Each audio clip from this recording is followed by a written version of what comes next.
this is an iHeart podcast. Guaranteed Human.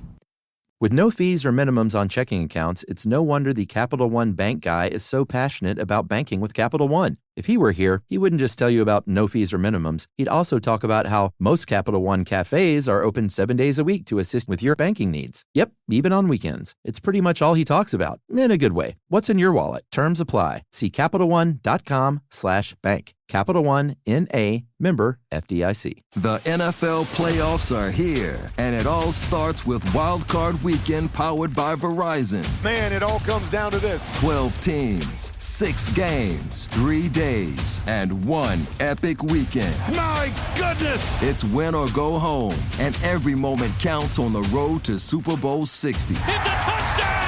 Wild Card Weekend powered by Verizon. January 10th through 12th. Visit watch.nfl.com for the full schedule. Brought to you by the reinvented 2012 Camry. It's ready. Are you? Welcome to Stuff You Should Know from HowStuffWorks.com.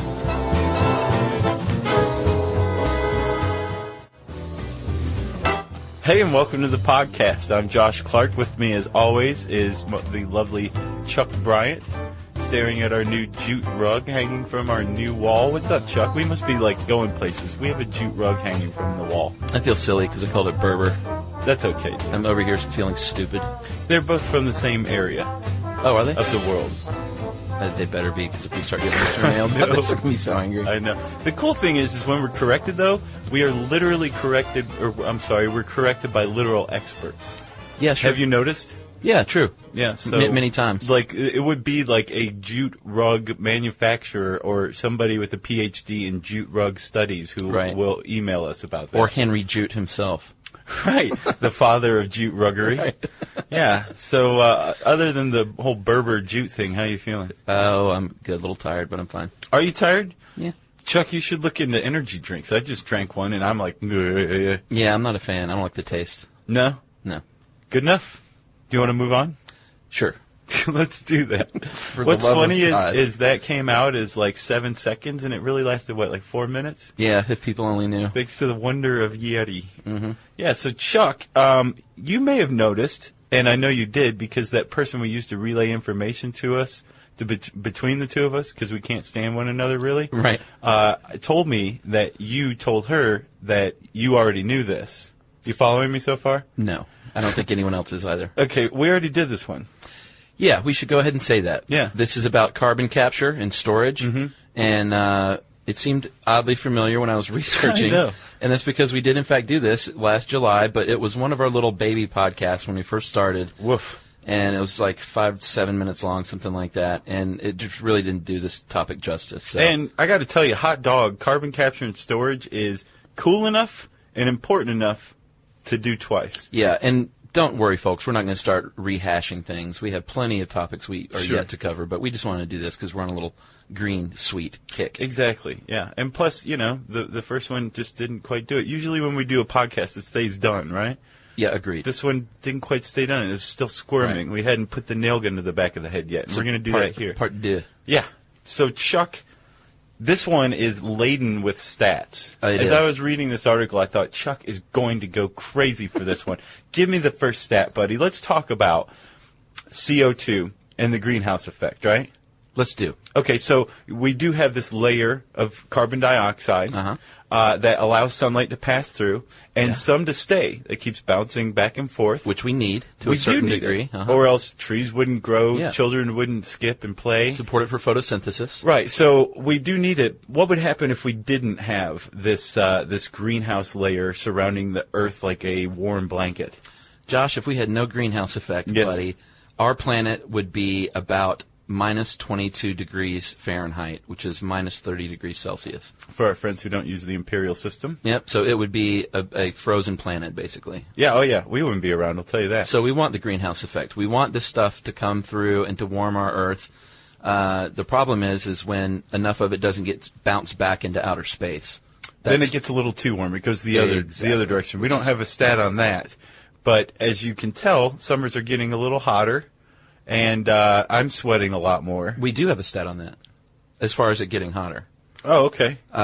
Well, emissions increasing. I kind of bent that one a little bit. Yeah. But from 1970 to 2004, the greenhouse gas emissions have increased 70% over that 34-year period. Right, and there's actually plenty of different greenhouse gases. You've got like nitrous oxide, methane, even water vapor is technically a greenhouse gas when it gets up there. So all this stuff kind of combining traps in the sun's heat. But worst among them, as far as what we're doing to contribute, which is called anthropogenic contribution, is carbon dioxide. Because between that same period, would you say 1970 to 2004, our carbon dioxide emissions grew 80%. Yeah, that's significant. Yeah, close to doubling. That's a lot. Right. And you remember the chlorohydrofluorocarbons, I think is what they were called? Yes. The CFCs? Yeah, chlorofluorocarbons. And they were in aerosol sprays, and everybody was like, oh, God, everything's going to end, and we just got rid of aerosols. Sure. Kind of, we need to figure out a way to do that with carbon dioxide emissions, too. Well, we kind of are. Yeah, and what is it? Well, that's what we're talking about, again, which is carbon capture. And more importantly, storage. Because capturing carbon, I mean, none of it's easy, but what you do with it is what's important. Sure, yeah. I mean, we can't just, put it in the backyard. Sure. Right. You can put it very deep in the backyard. You could. Nice. We'll get to that. Nice foreshadowing. So let's talk about trapping carbon dioxide first, the capture part of carbon capture and storage, which, if you want to look green savvy in front of your friends, just toss out CCS. Sure. And they will be wowed. Yeah. We've actually been doing this for a while, Josh. What, you and I? A year at least. Yeah. No, capturing carbon. Oh, yeah. We've been doing that for a while because the oil and gas industries do that. They've been doing that for decades to enhance oil and gas recovery. So. Right, because when you tap an oil reserve, an oil deposit in the earth, it's actually there's a ton of gases holding it down. It's pressurized actually. Right. So the stuff it comes out really easily. But as the gases that are holding this, that are pressurizing this underground cavern, escape into the atmosphere, it becomes harder and harder to get the oil out. So they figured out that if you pump CO2 into these half-depleted deposits, it repressurizes it, and it makes the oil easier to get out. Right. So out of that becomes a more environmentally friendly use, which is capturing carbon for Mother Earth. Right. And even more, so since since the oil companies are already using pressurized CO2, for enhanced oil recovery, there's already a network, a system of pipelines and stuff in our infrastructure. Thank you, Chuck. Wow. I love that word, infrastructure, for some reason. I do too. It's very comforting, isn't it? It is. Yeah. It sounds like somebody's in charge. It does. So I'm getting ahead of myself. That's part of the storage, right? Let's keep talking about capture.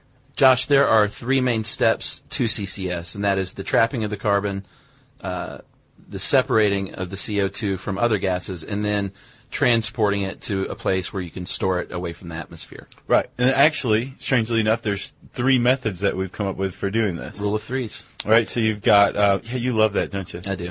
You've got post-combustion, pre-combustion, and oxy-fuel combustion. Break it down, brother. Okay. Well, I'll break down post-combustion. Okay. It's exactly what it sounds like. Say you've got a coal-fired power plant.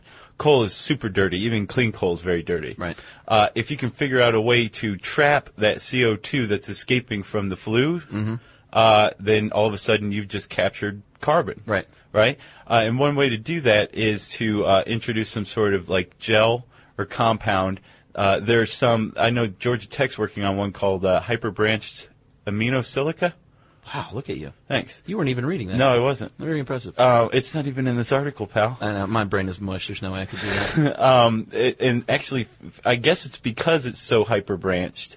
It traps carbon dioxide molecules, and it actually locks into them. So it's a silica. It's kind of sandy. So it works as a filter?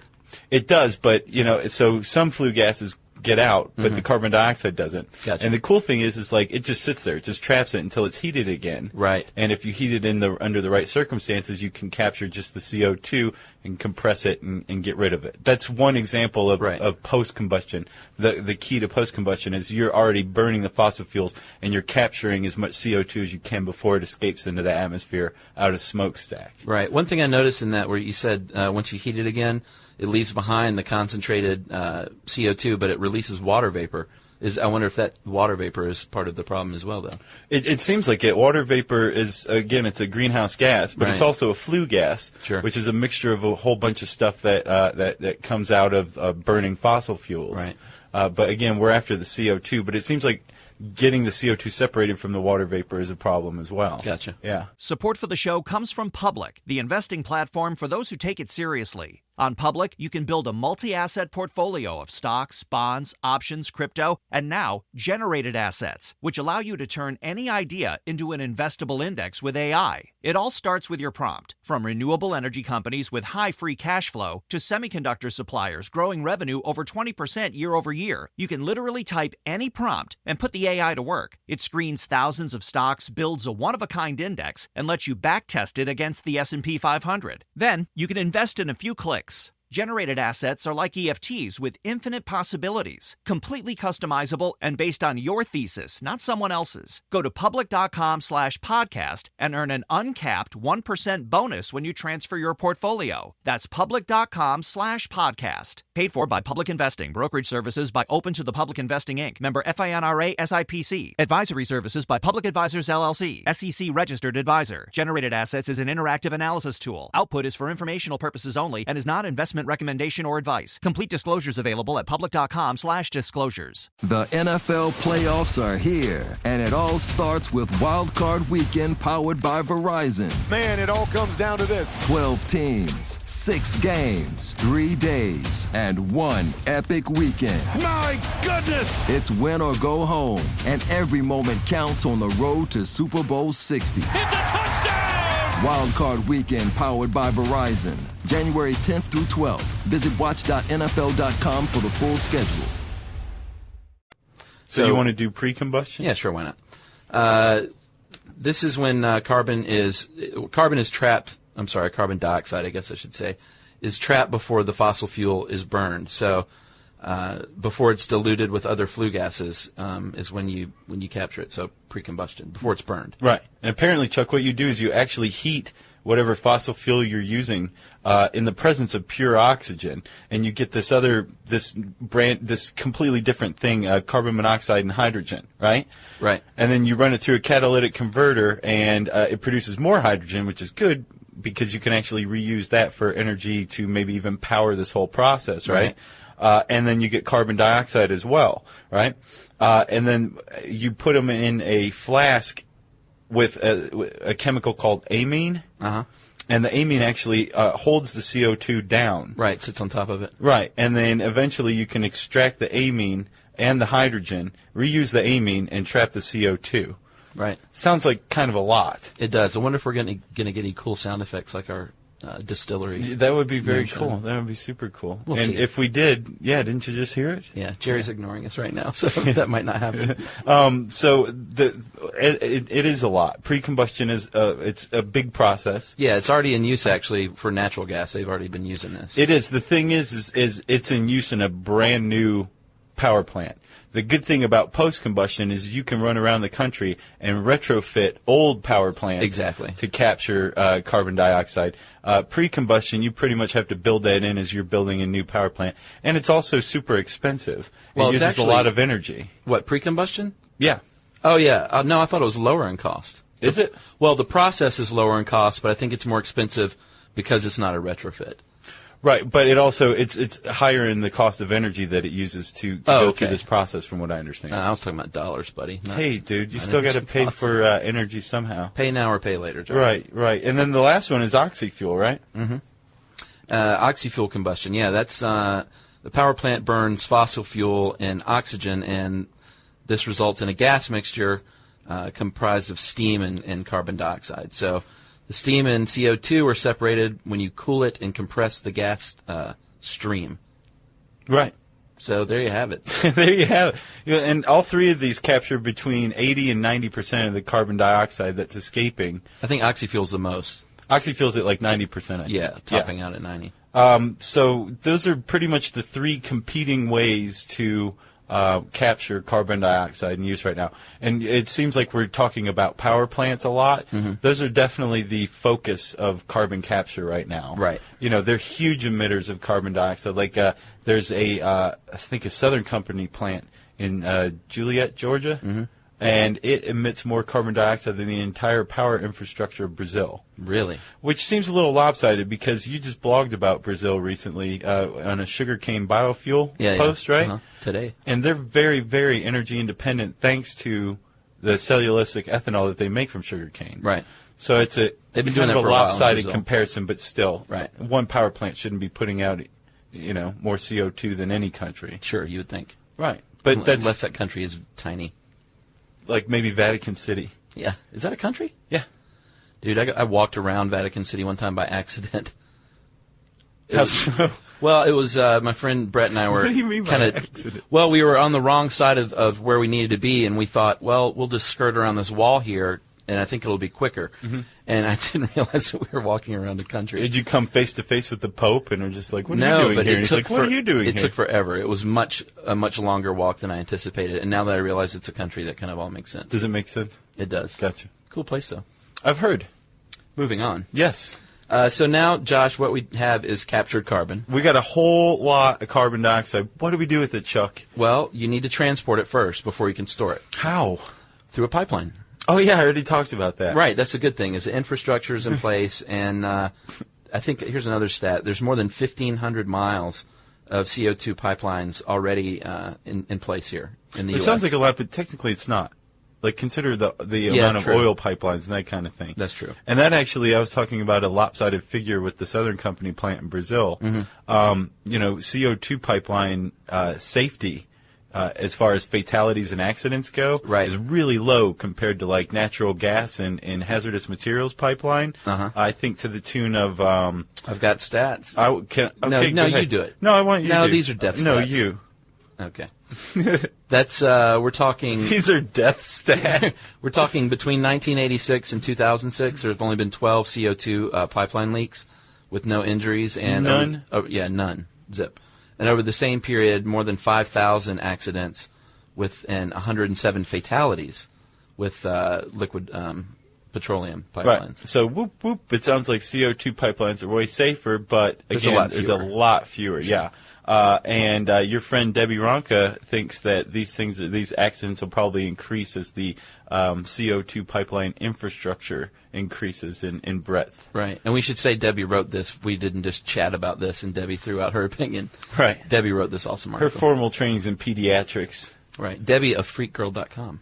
Oh, is that her, huh? Uh-huh. Nice. Good girl. Oh, you are just plug happy, aren't you? Yeah, you know. I think just for old time's sake, you should plug our audiobook. I mean, spoken word album. Yeah, we'll do that I'm later. never going to get that right there in the front of my head. That'll never be the first thing I call that. So now we have it in a pipeline, and we are transporting it where it needs to go, which it depends on where you pick it up and where it needs to be for where it needs to travel. I mean, it's pretty simple. Right, but we should probably say that there's you could transport CO2 3 different ways, right? Gas, liquid, and solid. Right, and the most efficient is gas, right? Yeah. Yeah. Of course. Solid CO2 actually is dry ice. Did you know that? Yeah, I didn't, Yeah. sadly. And it's not very cost effective to transport as a solid, obviously. And gas is easier because you can compress it with these, these compressors kind of push it through the pipeline. Every so often they have these compressors. Sure. And where are you And shooting it to, though? goes.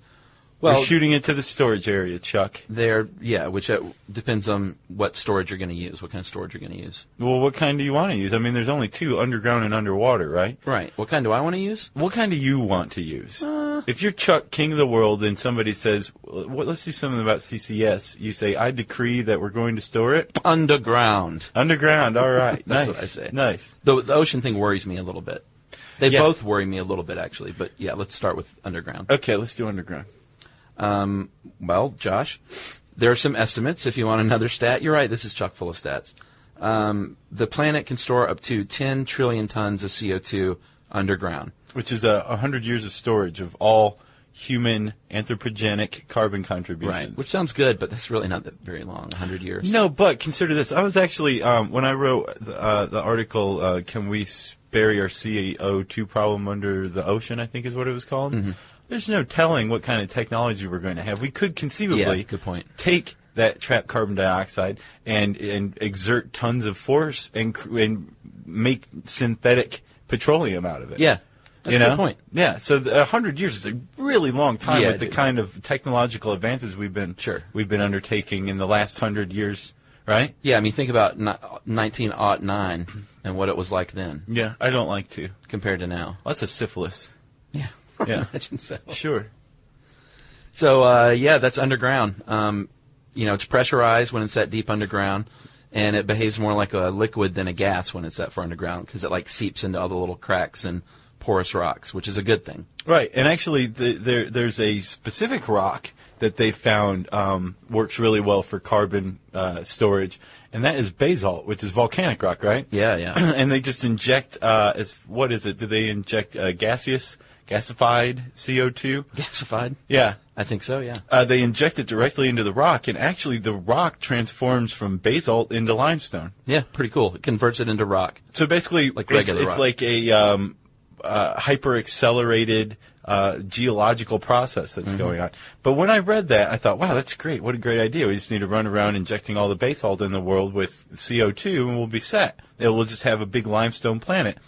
And then again, I thought, we really don't know what we're tinkering with here. Right. Like, what happens if we have, too much limestone on the planet? We can't say. We don't know. True. Like, this, I can't tell almost, I hate to admit this, but I can't tell if this kind of tinkering may actually result in much more catastrophic consequences than just going the way we're going and trying to go with biofuels. You never know. I don't. A lot of the end of the world movies where it shows, the future, how mankind was wiped out, the little thing they'll use to turn the story was we were trying to do something great and discovered something we thought was great, but it turned out to be some irrevocable change that led to our demise. Sure. You're talking about Soylent Green, of course. Well, yeah, and just a lot of movies like that. But that's a great point, actually. Soylent Green's a great example. Yeah.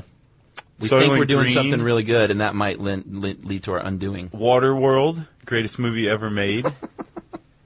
Definitely maybe. Really? Yeah. What did that have to do with this? It was highly post-apocalyptic. Okay. Yeah.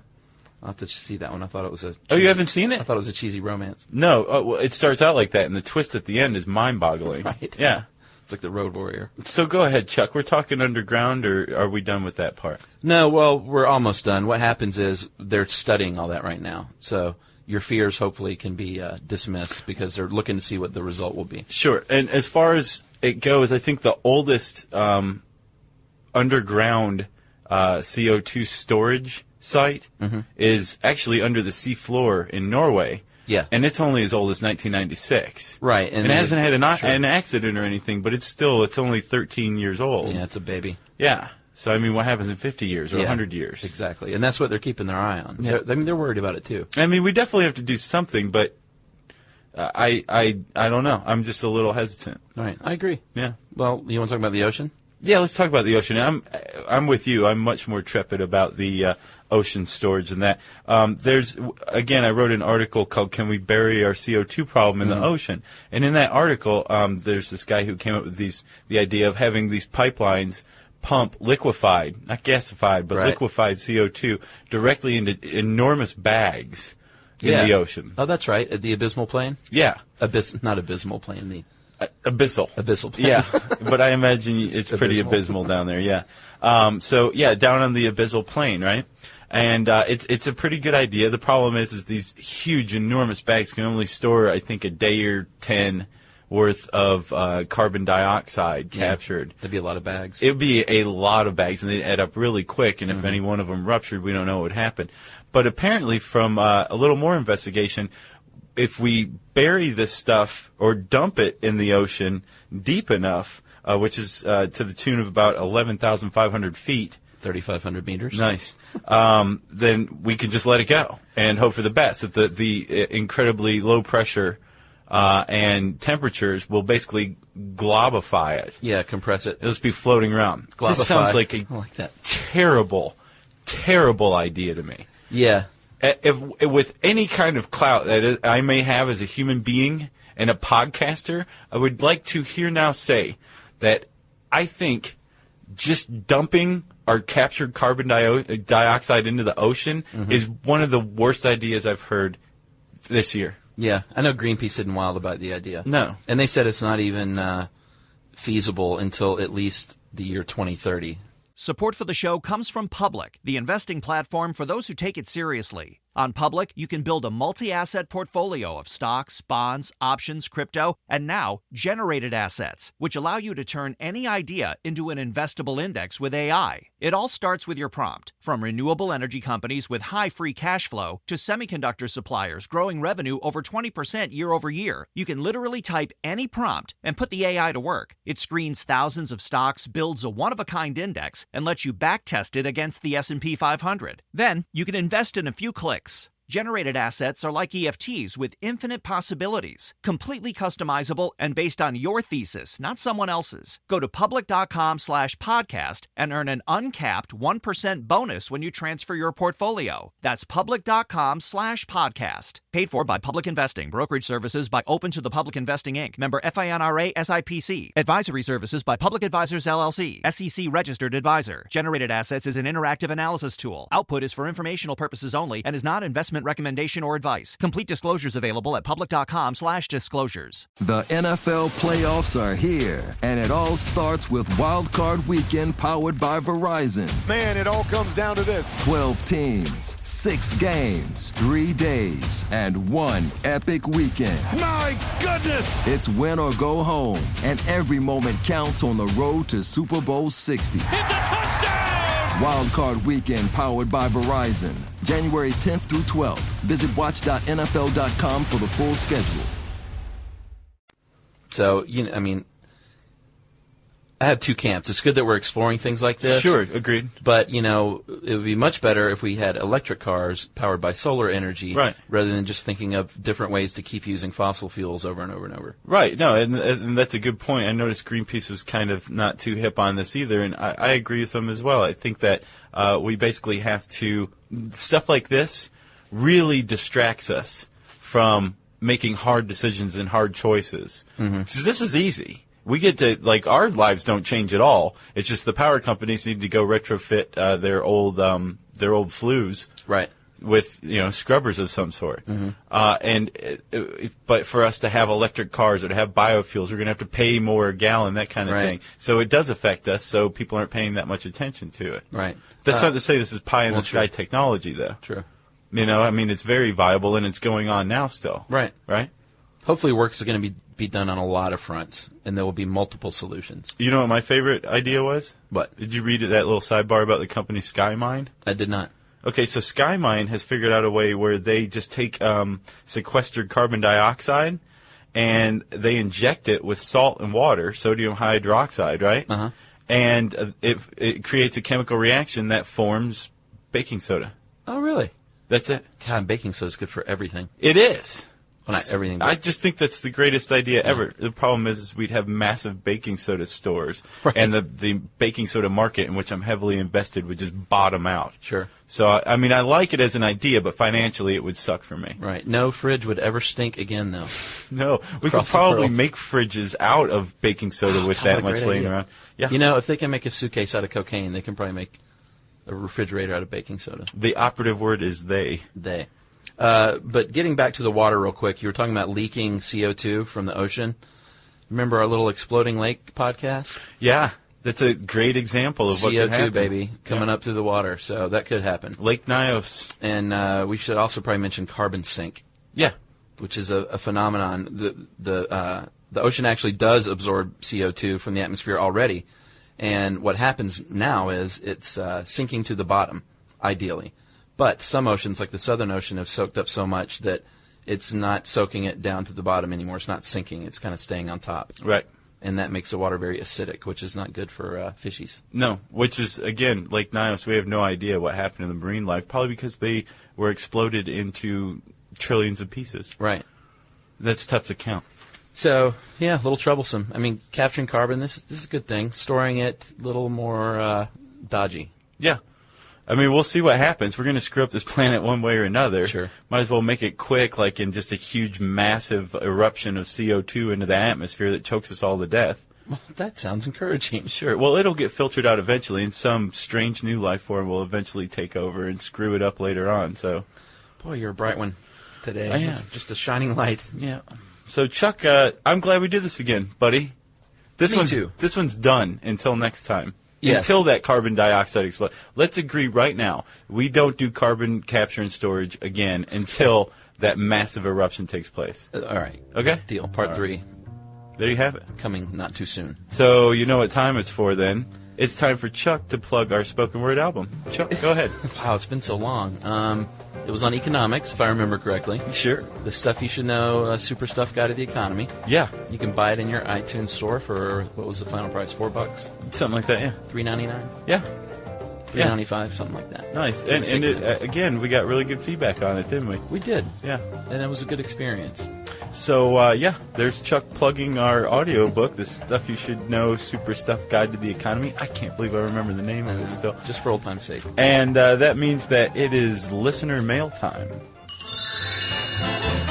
All right, Chuck, what do you have for us, baby? Compass head, catcher's mitt, I have something I'm just going to call shocking listener mail. Okay. We have a lot of that lately. Yeah, we had a fan that wrote in that was struck by lightning. Yeah, not just the fan, but her dog, too? Yeah, and she just kind of offhandedly mentioned it because she was talking about, she read that spontaneous human combustion could be caused by lightning, and I was struck by lightning, by the way, and that was kind of it. And I wrote her back, I was like, no. You need to give me some details here because I would like to read this on the air, and I've never talked to anyone who I was struck by lightning. Yeah. So here we go. It turns out it was a side strike, which I never heard of. And she says, a side strike is a really wild phenomenon of lightning. It struck about a half a block from me. It was incredibly bright, and I was blinded for a few minutes afterward. I was knocked back about 6 feet, but still landed on my feet. Wow. And I couldn't hear for a good half hour afterward. It was a booming and crackling, yet incredibly quiet, which I thought was interesting. Mm-hmm. I can't totally explain the sound, except to compare it to the sound you get when you skydive, which doesn't help me any, because I've never been skydiving. It's kind of like a... Have you done it? Mm-hmm. No way. It's terrifying. Okay, I believe it. The rush of wind booms around you, but is deafeningly still. Would you agree with that? Yeah. Similar, sort of? Oh, you were all hammered when you did it. What are you talking about? You don't remember. In my research about lightning strikes and strike victims, I found it incredible that a side strike can occur up to a mile away from something, and you can still receive the electrical charge. I saw the lightning strike, but I didn't feel any pain, so I assumed I wasn't hit. It wasn't until later in the day when burn marks showed up. I don't think I lost consciousness, but I was totally routed on the spot where I was standing. Rooted? Is R-O-U-T-E-D? I'm not sure. If it wasn't for my dog, I probably would have continued to stand there for a while. Yeah, I guess she was rooted. Uh-huh. That makes sense. My dog was so frightened that she just took off running. I was holding onto the leash and couldn't let go. So I sort of ran blindly after her to her house. I was an emotional blur for a decent while afterwards. Consequently, my dog's black fur is now very speckled with white hair. And let me see. That actually coincides with another of our podcasts. Oh, yeah, sure. About being scared to death. And she had singes across her fingers and toes, little burn blisters. And as far as long-term damage, let me see. It's affected her balance some and messes with her inner ear, but her frontal lobe is fine, and she's taken neurological exams and psychological testing, and she is fine and normal and considers herself very lucky. I consider her very lucky, too. So and her dog. That is Hannah of Tennessee, and we're very glad that you and your little girl, Poochie, are all okay. Hannah, I would strongly recommend that you play the lotto as often as you can. Right. Yeah. So, if you want to tell us any amazing true stories about lightning, shark attacks, bar fights, whatever, you can send us an email. That's what they call them these days, right, Chuck? Electronic mail. You can send that to stuffpodcast@howstuffworks.com.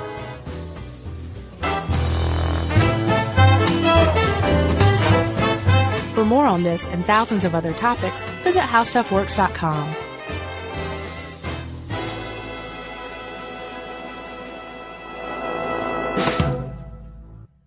Brought to you by the reinvented 2012 Camry. It's ready. Are you?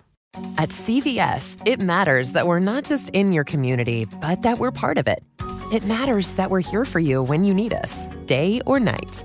And we want everyone to feel welcomed and rewarded.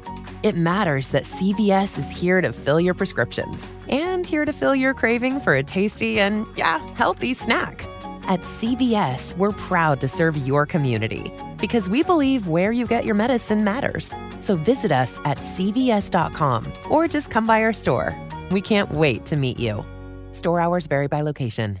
The NFL playoffs are here, and it all starts with Wild Card Weekend powered by Verizon. Man, it all comes down to this. 12 teams, 6 games, 3 days, and 1 epic weekend. My goodness! It's win or go home, and every moment counts on the road to Super Bowl 60. It's a touchdown! Wild Card Weekend powered by Verizon. January 10th through 12th. Visit watch.nfl.com for the full schedule. This is an iHeart podcast. Guaranteed Human.